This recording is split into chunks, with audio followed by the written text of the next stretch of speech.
एक ज़ख्म जिस पे मुआवजे का मरहम लगा हो, माननीय सुप्रीम कोर्ट ने वो मरहम लगाया है उन महिलाओं के ऊपर जो तलाकशुदा हैं, मुस्लिम महिलाओं के ऊपर। क्या असर पड़ेगा महिलाओं की निजी ज़िंदगी पे इस फैसले के बाद? हमारे साथ कुछ महिलाएं मौजूद हैं यहाँ पर, आइए उनसे बात करेंगे और जानेंगे। जी बहुत बहुत शुक्रिया हमारे साथ जुड़ने के लिए। आपका पहले तो हम नाम जानना चाहेंगे। मैं अर्शी रानी खदीर, एडवोकेट हाई कोर्ट। तो आपसे हम ये जानेंगे मैम, ये जो सुप्रीम कोर्ट का ये जो आदेश दिया है कि अब मुस्लिम महिला जो है वो हकदार हैं मेंटेनेंस की, इसको लेके क्या कहना चाहेंगी? कैसा फ़ैसला है ये? बहुत ही अच्छा फ़ैसला है और बहुत इंतज़ार के बाद ये फ़ैसला आया है और बहुत देर में आया है, काफ़ी देर में आया है इसलिए क्योंकि काफ़ी मुस्लिम महिलाएं बेचारी अपने मेंटेनेंस को लेके कितनों ने ज़िंदगी ऐसी गुजार दी जिनको नहीं मिला, जो केस नहीं लड़ने के उसमें थी कि वो लड़ सकती हैं, उनकी फैमिली उन्हें सपोर्ट करती।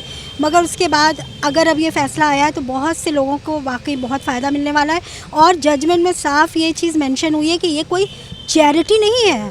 अगर कोई मर्द, कोई आदमी, हस्बैंड अपनी वाइफ को, डिवोर्सी वाइफ को अगर मेंटेनेंस दे रहा है तो वो उसको दान नहीं दे रहा है, वो उसका हक़ है, वो हक़ है, उसे मिलना चाहिए। और वो कोई दान नहीं है कि वो सोचे कि अरे यार मैं क्यों दूँ, देना चाहिए, उसको शर्म आनी चाहिए। क्यों नहीं देगा यार? इतने साल उसने उस घर के लिए, उन चीज़ों के लिए करा, आपने उसको डिवोर्स दे दिया, ख़त्म, सब कुछ ख़त्म? नहीं, बिल्कुल नहीं, बिल्कुल बहुत ज़्यादा। जैसे कि इसमें मैंने सुना है कि एक वो समझते थे कि हमें जब इद्दत होती है, तलाक के बाद इद्दत होती है तो उस तक वो शायद मेंटेनेंस तब तक दिया जाता था, उसके बाद ख़त्म कर दिया जाता था, उसके बाद कोई मतलब नहीं रखते थे मर्द, फिर चाहे वो औरत कितने भी बच्चों के साथ हो पर मर्द से कोई मतलब नहीं रहता था। तो इसमें मुझे मतलब लगता है कि काफ़ी ज़्यादा जो निजी ज़िंदगी पे काफ़ी ज़्यादा असर पड़ेगा। जी बिल्कुल पड़ेगा और उसके लिए एक बहुत हिम्मत की बात होगी है।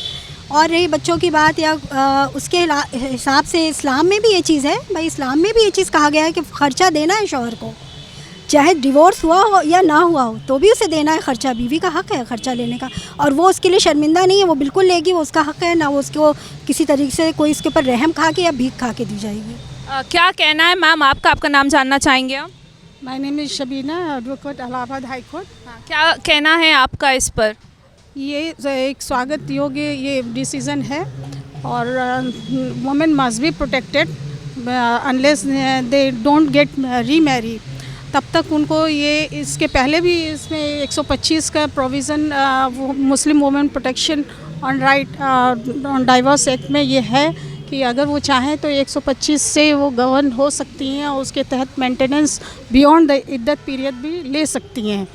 तो ये एक 125 का जो प्रोविज़न है वो सेकुलर प्रोविज़न है, applies to women of belong to all religion और ये स्वागत योग्य है क्योंकि महिलाएं सबसे ज़्यादा जो हैं वो फाइनेंशियली वीक होती हैं और जब तक उनकी ये प्रावधान की जब तक उनकी शादी ना हो जाए they will get maintenance beyond the iddat period. It must be welcome. It must be welcome and it will protect the right to financial and secure financially to the Muslim woman. जी आपसे भी जानना चाहेंगे, आपने सुना होगा जैसे कि मैम ने कहा कि भाई शादी भी हो गई है तब भी हक बनता है कि जो है शौहर जो है वो मेंटेनेंस दे या खर्चा दे। तो जब तलाक हो जाता है और जब ख़ास करके उन महिलाओं के साथ कितनी दिक्कत आती होगी जब वो बच्चों के साथ हैं, वो बाहर जाना भी चाहें, काम करना चाहें तो कितनी दिक्कतें उनको आती होंगी, तो इस पे आपका क्या कहना है?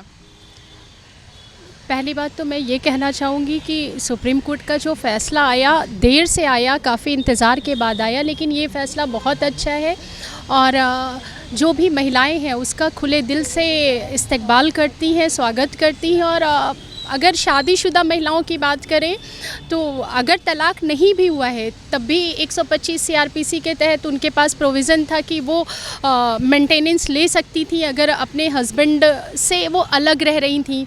तो हस्बैंड की जिम्मेदारी है वाइफ को मेंटेन करना, शादी से पहले भी शादी के बाद में भी अपने स्टेटस के accordingly.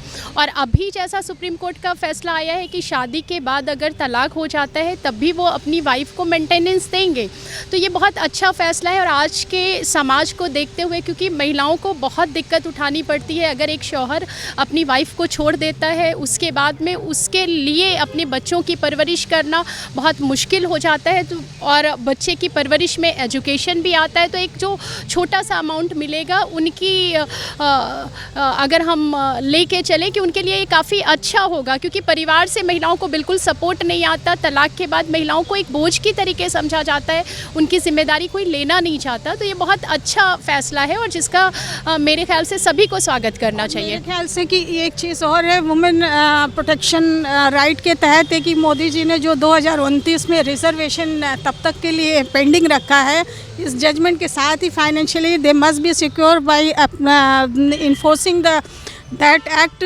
For reservation of women. जी, जैसे कि आपने सुना, बहुत ही मतलब खुशी के साथ स्वागत किया गया है इसका। बट क्या कहना चाहेंगे, क्या असर पड़ेगा? जैसे कि हम कहेंगे जो मौलाना लोग हैं, क्या वो भी इतने ही खुशी से इसको एक्सेप्ट करेंगे जितनी खुशी से मुस्लिम महिलाएं इसको एक्सेप्ट कर रही हैं?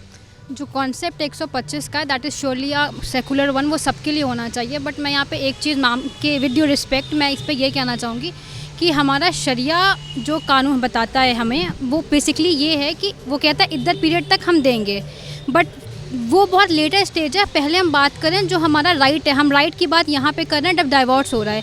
हम राइट की बात तब क्यों नहीं करते जब मेहर की बात होती है?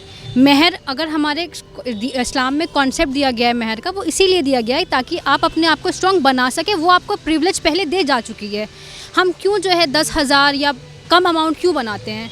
मेहर is a right for a women जो हमें इस्लाम पहले से देता आ रहा है। आप उसमें आपका मन, आपको जो आपको करना है, आपको जो भी डलवाना है, जितनी अमाउंट देना है, आपको जो भी घर चाहिए, आपको जितनी भी आपको लग रहा है कि आपको सिक्योरिटी मिल सकती है, आप वो चीज़ को आप तब नहीं मांगते हैं। पर जब एट द एंड ऑफ जब आपका डाइवोर्स का टाइम आता है तो आप कहते हैं आपको मेंटेनेंस चाहिए। तो दैट इज़ फॉर श्योर कि अच्छा कॉन्सेप्ट है, ये बहुत सही है कि जो आया है। क्योंकि अगर हम जिस सोसाइटी की तरफ जा रहे हैं वहाँ औरतें अपने आप को कैसे एम्पावर करेंगी जब उनके पास एक श्योरिटी नहीं रहेगी। पर जब हम राइट की बात यहाँ करते हैं तो दैट इज़ नेसेसरी कि हम राइट की बात वहाँ भी करें। वहाँ पे राइट को क्यों कर्टेन कर लिया जाता है? वहाँ पे राइट को क्यों हम मेहर की बात क्यों नहीं जाता है? मेहर इतना नहीं रखा जाता है कि they can maintain from the mehr, they can not depend only on mehr. And in mehr का कॉन्सेप्ट ये है कि मेहर हमारा है, मतलब if I am going to married तो ये मैं डिसाइड करूँगी कि मुझे मेहर चाहिए। वहाँ पर हम ये कहते हैं नहीं, घर वाले डिसाइड करेंगे। देखिए, यहाँ पे एक बात आ रही है कि मेहर जो है पहले से ज़्यादा रखना चाहिए। कहीं पे किसी का कहना है कि मेहर जो है पहले से कम इसलिए रखा जाता है कि ज़्यादा बोझ ना पड़े हस्बैंड के ऊपर। पर एक का कहना है कि नहीं, मेहर स्टार्टिंग से ही ज़्यादा रखना चाहिए। तो ये बातचीत हमारी जारी रहेगी यहाँ पर।